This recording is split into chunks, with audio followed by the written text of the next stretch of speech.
লেফুঙ্গা থেকে গামছাকুবরা যাওয়ার পথে সর্বজয় পাড়া এলাকায় একটি লোহার ব্রিজের রড চুরি করে নিয়ে যায় চোরের দল। আজ দুপুর আনুমানিক ৩টা ৩০ মিনিট নাগাদ সংবাদ মাধ্যমের মুখোমুখি হয়ে জানায় স্থানীয় জনগণ।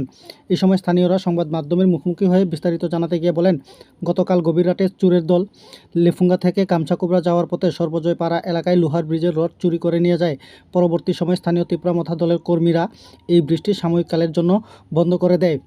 এই ব্রিজে যে কোনো সময় ঘটতে পারে বড় ধরনের দুর্ঘটনা, এই বিষয়কে সামনে রেখে এখন পর্যন্ত এই ব্রিজটি পরিদর্শন করেনি সংশ্লিষ্ট দপ্তরের কোনো আধিকারিক। পাশাপাশি বিস্তারিত জানান। ঘটনা কি হয়েছে? ঘটনাটা এটাই যে শুনছিলাম ব্রিজটা কেটা জানি চুরি করে লয়ে গেছে। কি চুরি করে নিয়েছে? মানে এটা তো রড গুলি?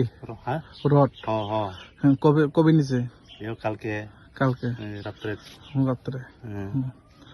এখন গাড়িগুলিটা আসা যাওয়া করতে পারেনি? না না না, এখন কেন আসা যাওয়া হইব? এটা তো রিক্স আছে না, বেতলে মানে রিক্স তো বেশি।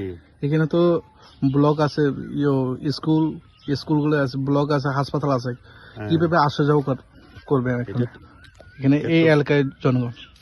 কিন্তু অসুবিধা আসলে এখন অসুবিধা তো বেশি অসুবিধা হয়, কারণ রাস্তা ভালো না। এটা কেনে এদিক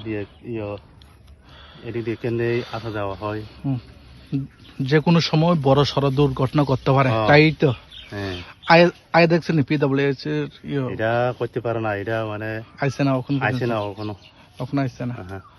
এই জায়গাটার নাম সর্বজয় পাড়া। সর্বজয় পাড়া। ব্লক কোথায়? লেখুন আর